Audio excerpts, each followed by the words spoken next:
Welcome guys. Today we will learn about interest. We are actually going through the playlist, and if you have not subscribed yet the playlist, please subscribe it, and we will have all the arithmetic chapters in this playlist. And trust me, this will benefit you a lot in your CAT, in other entrance exams also, and not only even CAT, the rest entrance exams, everywhere you need arithmetic. So that's why this playlist is very important, and it is also completely free. So the first thing we will do in interest is simple interest and compound interest. There are two kinds of interest. One is simple interest, which is generally not used almost in anywhere, and one is compound interest, which is widely used everywhere. Why simple interest is not used? Because it is so simple. Because we have a tendency, like the thing which is very simple, we tend to ignore. So that is something like simple interest. So if you think it like that way, simple interest is more like a linear things, right? A linear things. And compound interest is an exponential thing. Now think about a case like why we need interest and what is the definition of interest. A lot of people, I've asked a lot of people in a lot of sessions like what is interest. So some people say interest is profit. Some people say interest is basically taking more money. Or let's say interest is a machine kind of thing where you put certain amount of money and you get a certain kind of return. But I'm saying interest is not exactly as profit. Why? Because profit is a variable quantity. Like if you do a good business, you have a better profit. If you do bad business, you may have loss. But in case of interest, interest is something which is kind of fixed. Like, whatever the thing is, like you get at 8% interest. Let's say you put certain money in bank, so you'll get 8% interest, whether the bank is making profit or loss. They are liable to give you that much percentage. So interest is kind of defined, but profit is not defined. That is the first difference. The second is interest is compensation. Interest is not exactly profit. Why it is compensation? Think about it. Let's say today you want to watch a movie, let's say you and your partner, let's say. So you want to buy 2 tickets for a certain movie, and when to go to, let's say, anything like any multiplex like Inox PV or something like that. And you borrowed this money, let's say $1,000 from your friend, and you bought 2 tickets, let's say in Bombay. $1,000, you bought 2 tickets, right?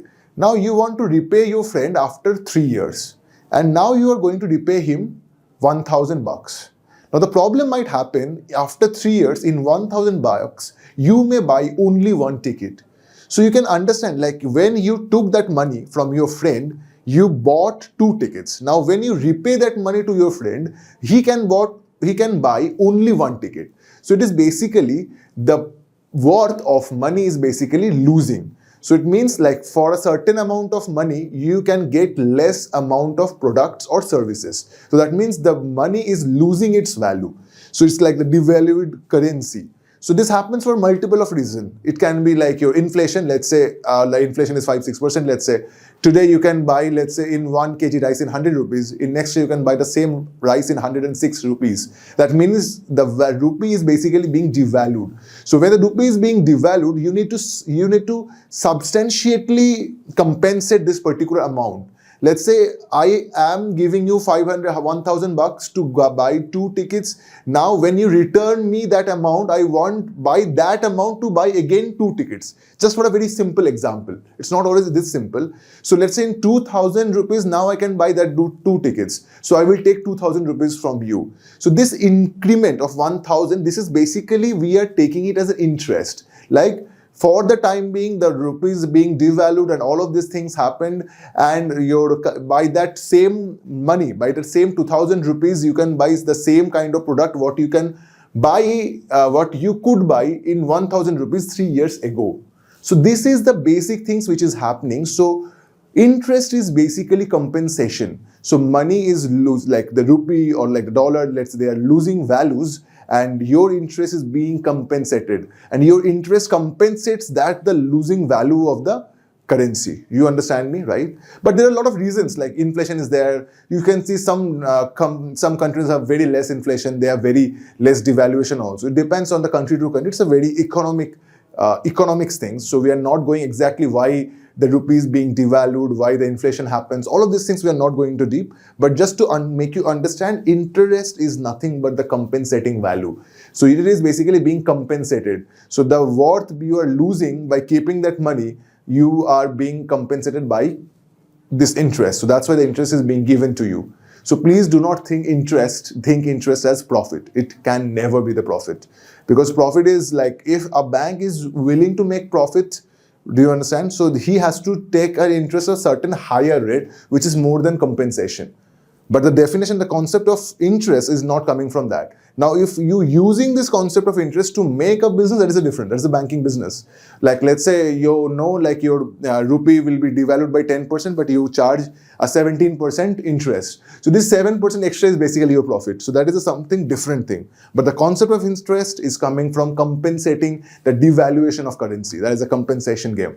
So this is like how it works. I hope you have understood what is interest. Then the next thing, like what kind of interest we are using, I have already told you we are using two types of interest. One is simple interest, one is compound interest.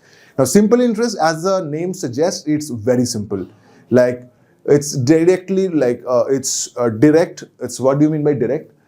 Something which is directly proportional, like with the amount, with the time, with the rate, and all of these things. Basically, we call it as a simple interest because all of these things are proportional to everything. Like the interest is proportional to the money, interest is proportional to the amount, rate, the time, to all these things.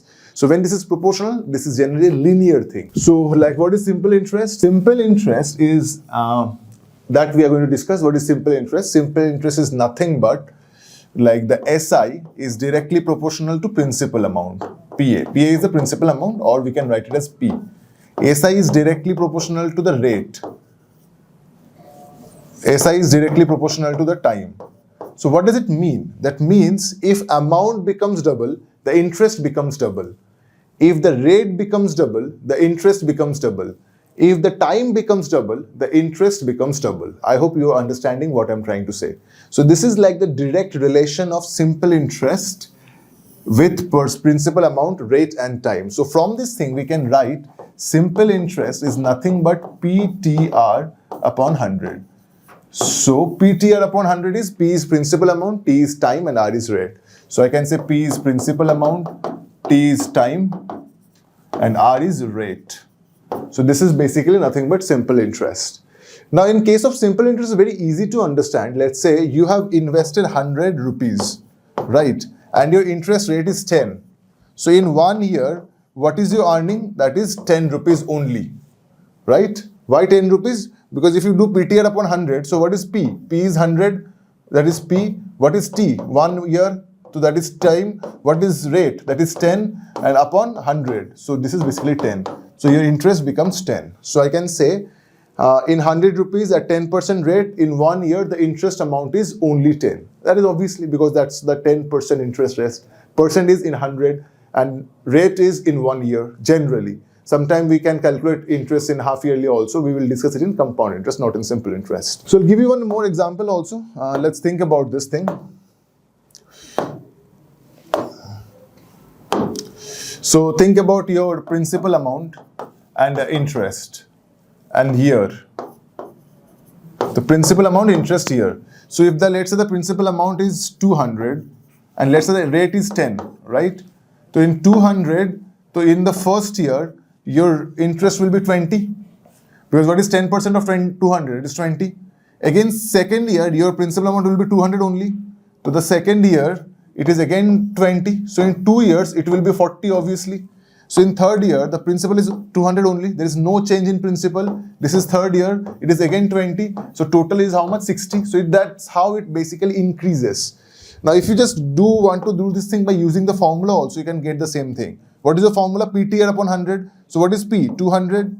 What is time? 3 years. Third year, that is 3 years. Total is 3 years. What is the rate? That is 10% upon 100. So your answer is 60.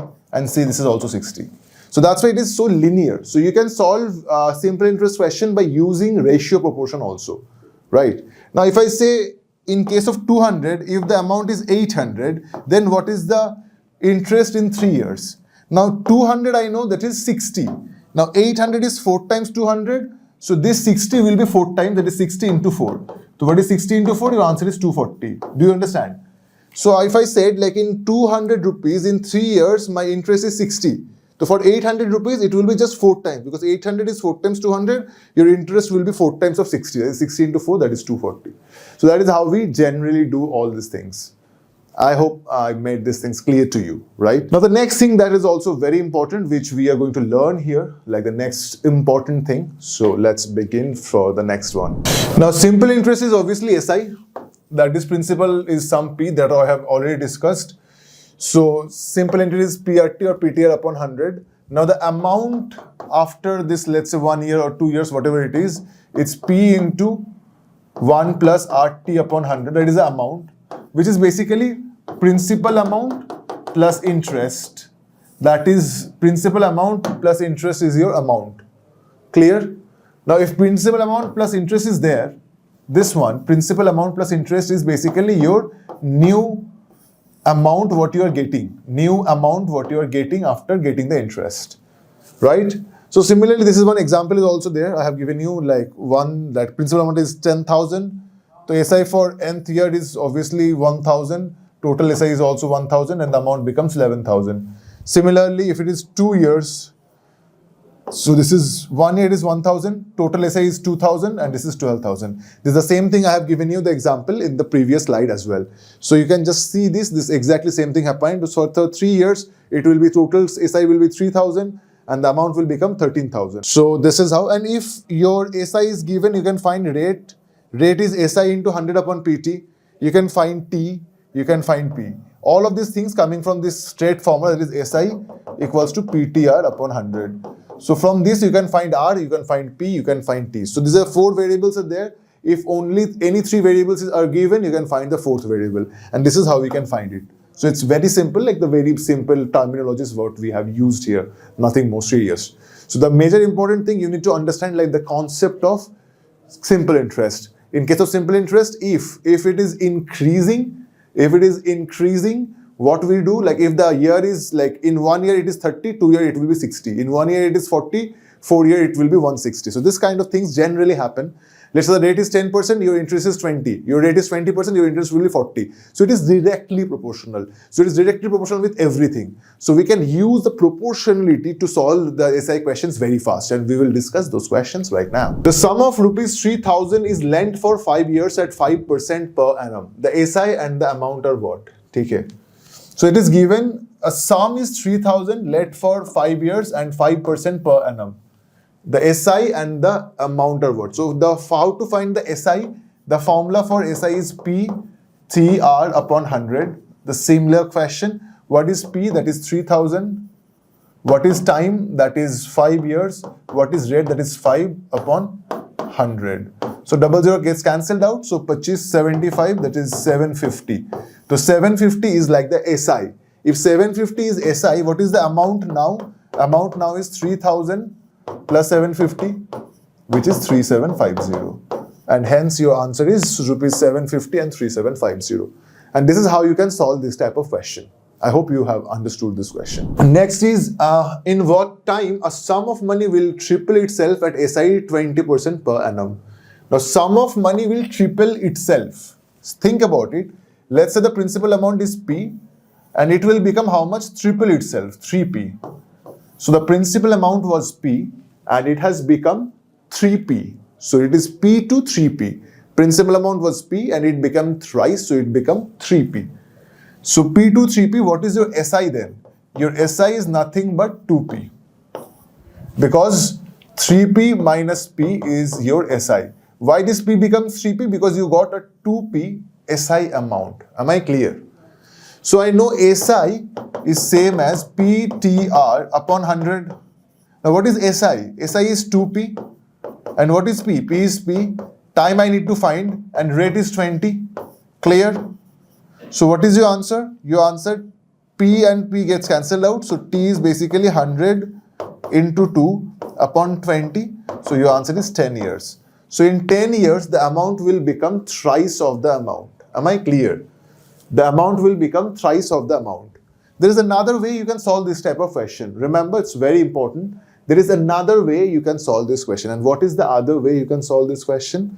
That is 20% is the rate. So 20 is in 1 year. So to get double, this 20 has to be 200. Because initially it was 100, increased by 1200, then it become 300, right? So 20 I get in 1 year. So 200 I will get in 10 years. and hence your answer is 10 years. You understood? Let's say I'm investing 100 rupees. So I need to make it 300 in certain years. So what is my interest? 200. 20 rupees in interest in 1 year. So 200 rupees interest is in 10 years. So by mentally also you can solve these questions very fast. You don't need to use this formula, you can do it directly. I hope I have made you understood how to solve this question without even using your pen. A sum becomes 4 times of itself in 7 years at a certain rate of simple interest. In how many years will the sum will become 16 times of itself at the same rate of interest? Now think about this question. Very simple. Like P becomes 4P. P becomes 4P. So what is your SI? Your SI is 3P. Because 4P minus P is 3P, right? Why it is 3P? Because this is nothing but 4P minus P. Because this was the initial amount, this is the final amount. So the difference is basically your interest. Because of the interest, your amount increased to 4P. Clear? And how many years it has been done? It has been done in 7 years. That is the years.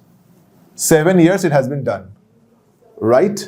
Now in how many years will the sum will become 16 times? Now the sum, if it is becoming 16 times, so P will become 16P. Now what is the interest? 16P minus P, which is 15P. So 15P will happen in how many years? Now very simple way to solve this question. Take it. So 3P happens in 7 years. So P will happen in 7 upon 3 years. So 15P will happen in 15 into 7 upon 3. Just by using unitary method. So your answer is 35 years. So I have not done anything except using the unitary method. So 3P interest happened in 7 years. So P interest happened in 7 upon 3 years. And 15P, it's 15 into 7 upon 3 years, which is 35 years. And this is how we can solve this type of question. I hope I have made you understood how we solve this type of question. So very important, like you have to understand like how well we can directly deal with this type of questions and how diligently. So the next thing that we are going to discuss here is the next question. Total, you can see all of these questions are based on now simple interest. After that, we will go for the compound interest. Don't worry. A total sum of P is lent out to 3 people at simple interest at the rates 5%, 12%, and 20% per annum for 4 years, 5 years, and 7 years respectively. If the amount received from each of them is 4,800, find the value of P. So I need to find what is the total amount being served, right? Each of them is 4,800. So that means I can say, let's think about the first one. For the first one, the rate is 5% and it is for 4 years. 5% and amount received from each of them is 4,800, right? So it is 5% and amount received, matlab, after this years, they have 4,800. So think about it. Think about it like this way. Let's say for the first one, the 3 people, that is P1. For P1 plus P1 into, what is the rate? That is 5. It is 4 upon 100 is equal to 4,800. Because after 4 years at 5% interest, the total amount becomes 4,800. So what is P1? That is 5, 4, 20, that is 5. So I can write 6P1 upon 5. That is equal to 4,800. So what is P1? P1 is nothing but 4,000. So I'll get P1. P1 is for 5%. For 20%, let's say this is P2. So let's solve this thing again. That is P2 plus P2 into, what is the percent? 12%. Year is 5 years. Into 5 upon 100 is equal to 4,800. Now if I add this thing like this, 5 and 100 gets cancelled out, that is 20. And this is 4 3s are 12, 4 5s are 20. So I can write 8P2 upon 5 is equal to 4,800. So P2 is 4,800 into 5 upon 8, which will give you 3,000. So I got P2 as 3,000 as well. Now what I need to find, that is P3. So in case of P3 into 7 years and 20, that is 20 into 7 upon 100 plus P3 is equal to 4,800. Clear, everyone? So it is 4,800 from this way we can find. So now this is again cancelled out, that is 5 obviously. 5. So in this case if it is 5, so that is P3, so 5, 7, 12. So that means I can write 12 P3 upon 5 is equal to 4,800. So what is P3? That is 4,800 into 5 upon 12. So what is P3? That is 2,000. So this is 2,000, this is 3,000, 5,000, this is 4,000. So which sums to 9,000. So hence the total sum is nothing but 4 plus 3 plus 2, which is 9. So the total amount they have like distributed by that particular person is nothing but 9,000. So 9,000 is the amount that has been distributed.